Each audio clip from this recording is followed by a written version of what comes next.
Good morning, Your Honors. Good morning. Hugh on behalf of Francisco and Ophelia Lamb, the appellants in this matter. May I reserve 3 minutes for rebuttal? You may. Okay, thank you, Your Honors. Your Honor, the facts of this case are pretty simple. I think what it comes down to is the argument of whether the lawsuit that was filed in this matter actually served a purpose. And the trial court determined in their granting of the motion for summary judgment that it did not.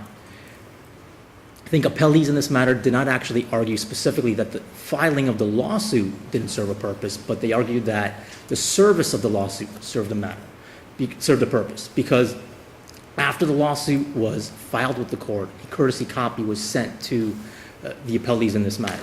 Can I ask you a question? I'm sorry, I don't mean to interrupt, but procedurally, are you actually appealing the summary judgment, or are you appealing who the prevailing party is in this case? Well, I think the summary judgment was granted on the argument that the lawsuit served no purpose. But do you agree that the lawsuit is itself moot at this point? No. You don't? I do not, Your Honor. So you think that this is a live controversy that should continue? Well, I think, I would say yes. If we were to turn around and say to you, you know what, you're the prevailing party in this case, does the lawsuit need to go any further? Well, then yes. If it's still live, then I think there is an argument for entitlement to fees and costs. What's the controversy? What is the controversy that continues to live on at this point? Well, the entitlement to fees and costs. That is what we're really talking about, no? That would not be the main argument, though. Well, what else do you want? Well, What else is there? You received an appraisal award. It's been paid. There's nothing left but whether or not you get fees. Well, here's where the argument is that the appraisal award was paid based on an appraisal that resulted from the lawsuit. But that's your position. Yes, Right. that's my position. Certainly. So all this is all about fees, Well, right? well, the argument that I made at the trial court is that I think the appellees had two paths to follow in this matter. Either what was awarded and what was paid was a law and ordinance issue, which is paid based on it being incurred. Now, if that's the position, that's fine. What was incurred was higher than the appraisal amount. So then that incurred amount is what should have been paid. But was the law and ordinance a subject of the original appraisal? Yes. And the original appraisal was for the $18,000? And Yes. that's exactly what was paid. So isn't that exactly what occurred? It was identified as law and ordinance, Yes. and that's what was paid? Yes. So that, It was identified law and ordinance before you were entitled to any money. Well, the law and The law and ordinance, as I understand the law and ordinance endorsement and the way law and ordinance works is that setting aside the main liability coverages, which are A and B in this particular case, which were paid and which the appraisal board said that was the right amount.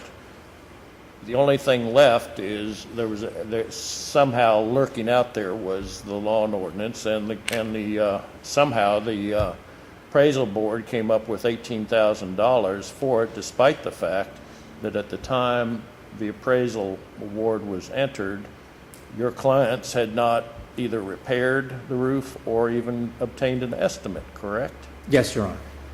And so I'm not quite sure I understand how that could happen, but it did. And the insurance company sent you a check, which you were happy to get probably. And as we know, appraisal awards do not include coverage issues, so this didn't. Ultimately, your clients gave them an estimate for $14,000 or $19,000, somewhere in that $19,000.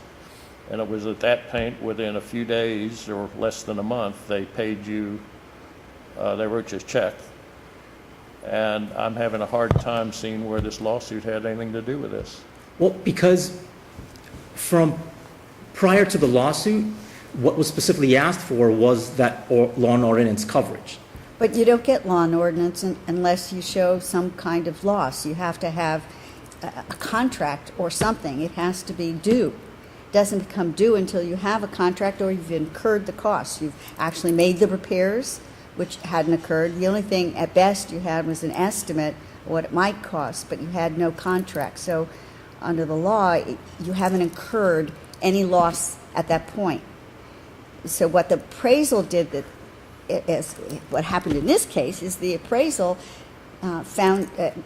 determined that if you eventually incur the loss, it would be for $18,000. That's how much would be covered. That was what the appraisal process did.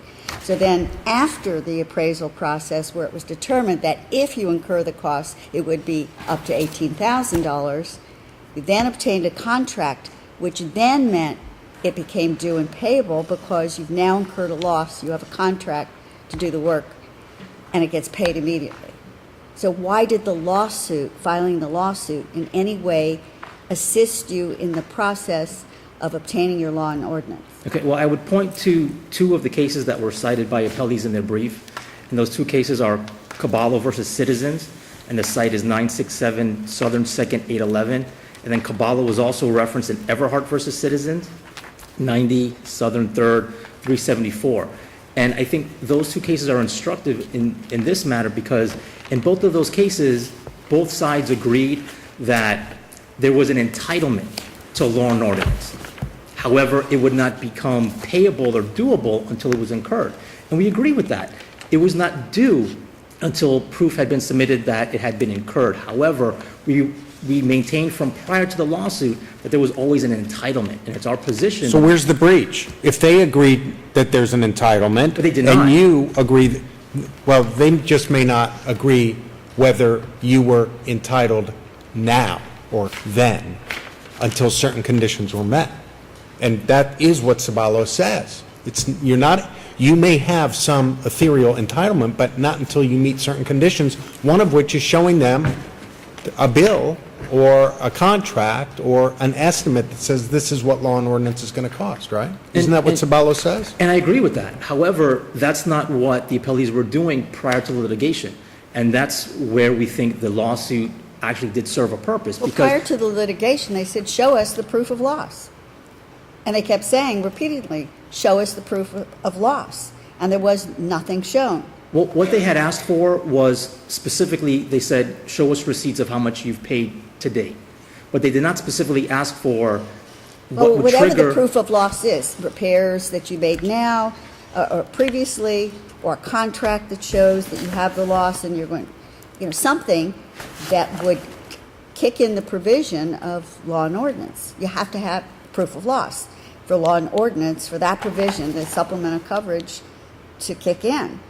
So until you either show them receipts so that you've incurred the costs and paid it, or a contract that shows that you've incurred the costs because that's the work that needs to be done and you're getting ready to do it, one way or the other. And they kept asking for that, and they received neither. Either that there had been some repairs or that you had a contract to do the repairs. Well, So until that happens, that provision doesn't even kick in. Well, I mean, here's where I think there's a fine line distinction on what they were asking for and what they actually should have just been open with the insureds about. Is they asked for, okay, show us the receipts of how much you've paid to date, but they did not say, here's your law and ordinance coverage, here's what you need to trigger it. And I think that's the open lines of communication that needed to take place prior to the lawsuit. Did they ever deny that you had law and ordinance coverage? They denied coverage for the roof. Did they ever deny that there was coverage for law and ordinance? I would say, in my opinion, yes, because when they admitted that they knew that the law and ordinance was the coverage that was being asked for, How did they know that? they admitted that in their reply brief. Admitted That what? they knew from the beginning that specifically what was being looked for was law and ordinance coverage. And I think what the duty was for the appellee was to then say, this is what you need to do to trigger that So you coverage. think they had an obligation to tell you what you needed to provide them, and their failure to do For that's a that breach? coverage. For that coverage. And their failure to do that is a breach? Well, yes, because, Your Honor, and then I would also point to two other cases that were cited by. Counsel, your time is about up, so you can briefly talk about the two cases. Okay, just very briefly then. Beverly versus State Farm, which is 50 Southern 3rd, 628, and State Farm versus Lorenzo, which is 969 Southern 2nd, 393. And in both of those cases, they talked about those open lines of communications between an insurance carrier and an insured. Basically, keep it a dialogue open of, okay, well, this is what's needed for the next step, going back and forth. One of the cases specifically says, it's only when the claims adjusting process breaks down and the parties are no longer working to resolve the claim within the contract is there a breach. And that's what I believe happened here, was that remember, I was not involved in that pre-suit part. The insureds aren't familiar with all the verbiage in a policy. However, the insurance carrier would be. So that's why I think it was incumbent on them. It's their policy. I mean, yes, you're right, of course. Insurers may well know the language better than the insurers, but to suggest that the insurers have to go and sit with them and explain to them what the coverage is after they've sought coverage for a claim, I don't get that. Well, like whenever they send a letter saying, well, you need to do this, you need to do that, they always cut and paste portions of the policy. And prior to litigation, they never put on paper, this is the additional coverage you have, this is what you need. Understood. Thank you, Counsel. Thank you.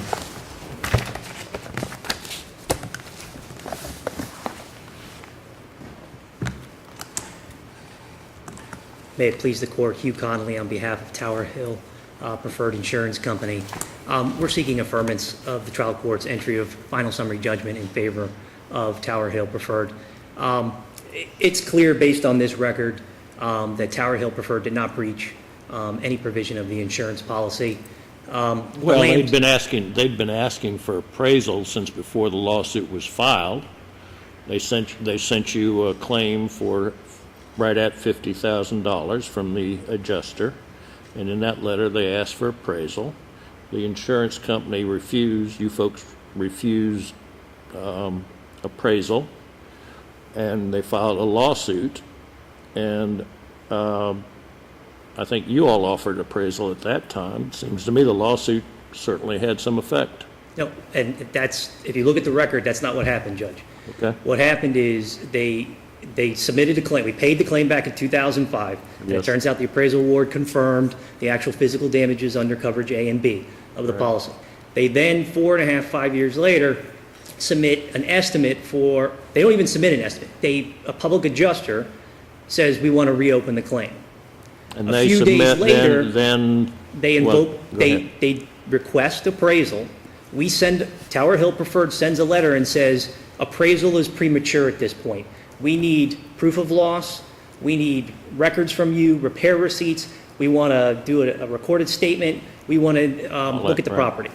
And until Tower Hill Preferred has the ability to investigate, a reasonable opportunity to investigate the supplemental benefit claim, appraisal is not right. Right, It's because not you could right. investigate and say, you know what, we agree with you, here's the check. Correct. Don't need to go to appraisal. And so we do all that. We ask for all the documents. Judge But Rothenberg, you're told, before the lawsuit was filed, you did in fact receive, it took a few months, but you and your company, your client, received a sworn proof of loss. As I understand it, it had the adjuster's estimate attached to it. That was all that was attached, and I think you were told, were you not, your company was told that there are no documents. What is left? And you looked at the place. What is left for you to do? Why shouldn't you have agreed to appraisal at that point? well, what happened, Judge, is if you look at the September 4th, 2010 letter that denied the supplemental benefits claim, they specifically say, we did our investigation, and based on what we found in the documents that you produced or failed to produce or what have you, we don't think there's supplemental benefits due and owing. At the conclusion, they said, if you disagree, now there's a conflict. Now it's right. Now it's right. You have the option to go to appraisal or go to mediation. This is before the lawsuit was filed. 2 months before the lawsuit was filed. 3 months before we even knew about the lawsuit, So you at that point would have agreed to appraisal? if they had invoked it. They'd And in asked fact, when we got Mr. Kahn's letter of representation saying we're involved and that they were amenable to appraisal, we wrote 3 letters to Mr. Kahn saying, what do you want to do? Do you want to go to appraisal? Do you want to go to mediation, or do you want to handle it otherwise? What do you want to do? And he finally said, we're going to invoke appraisal. We immediately, the day thereafter, say, we designate our chosen appraiser, and the process starts. A week after that, they served the lawsuit.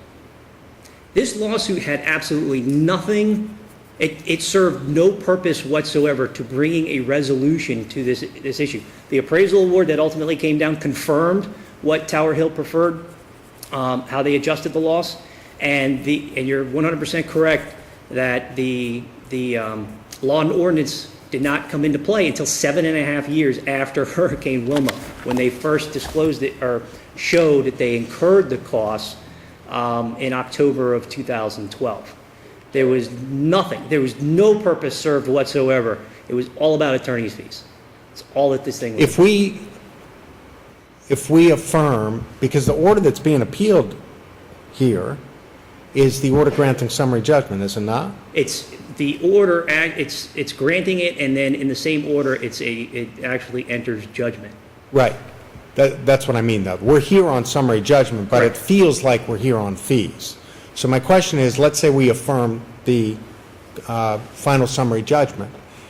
What prevents them from still moving for fees below and saying, well, look, Judge, you granted summary judgment. We concede now that it's been determined that there's no dispute anymore, but for the filing of that suit, we wouldn't have gotten the relief we got, so we're still entitled to fees as prevailing party. What prevents this from being back in front of us in 6 months? I don't think they can move for attorney, because the final judgment was that Tower Hill Preferred did not breach the insurance contract, and that was the subject of the lawsuit. That was the issues framed by the police. So you're suggesting that it would be res judicata on a prevailing party attorney's fee claim by the plaintiff? This is finished.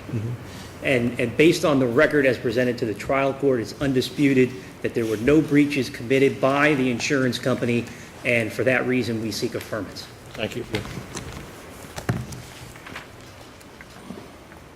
Do you agree with that last statement? That if we affirm the summary judgment, that it is, in essence, if not strictly so, res judicata the issue of whether you could be described as a prevailing party? Yes, I would agree with that, Your Honor. Your Honor, I do want to touch on two matters. The first one that was raised by Mr. Connolly was when they sent the letter after they had inspected the property, received the sworn proof of loss, and they said, they sent the letter saying, okay, well, if you're unhappy with this settlement, read your policy regarding appraisal and mediation, because now there was a dispute. But then we're back to what I was saying before, was that they were aware that now there was a dispute and that there was a pending demand for appraisal. And again, I think it was incumbent upon them, if they knew that there was now a dispute, to then invoke appraisal or to honor the previous appraisal demand. Saying that, okay, you're not happy with this settlement when it was in fact a denial, there was no settlement, go read your policy. Again, goes back to the arguments that I was saying before, was there needed to be an open line of communication going back and forth between the insured and the insurer. Do you agree that you invoked appraisal before the complaint was served on Tower Hill? Not before it was filed, Okay. but before it was served on Tower Hill. Yes, but when it was filed with the court, it was simultaneously forwarded to the insurance carrier. So they got it. It wasn't as if they had to wait for service to get a copy. They got a copy as it was filed. The only thing that service did was trigger the time frame to respond. That was it. Another point that I want to touch on before, Your Honors, was, again, going back to my main argument of that the lawsuit served the purpose to show that there was, in fact, an actual entitlement to this law and ordinance coverage, is the fact that during the course of the litigation, an appraisal award had been issued. Because, again, it basically confirmed that there was an entitlement to that law and ordinance coverage, not doable, not incurred, not payable until it had been incurred, but there was an entitlement there. A motion to confirm the award was filed. And in response to that motion, Mr. Connolly sent an email which stated, if you go forward with this, we're going to fight you on it because we believe we're not responsible for the law and ordinance amount that was awarded. So even after the award was signed and executed and binding, we couldn't even drop the lawsuit at that point. We had to maintain it to make sure that the full amount of the law and ordinance coverage would be paid once the proper documentation had been incurred. So not only did the lawsuit serve a purpose to trigger the actual appraisal, which resulted in the number, but it also had to be maintained to ensure that it would become payable once documentation had been shown that it had in fact been incurred. Thank you, counsel. Thank you, Your Honor. Thank you, Bill. Recess.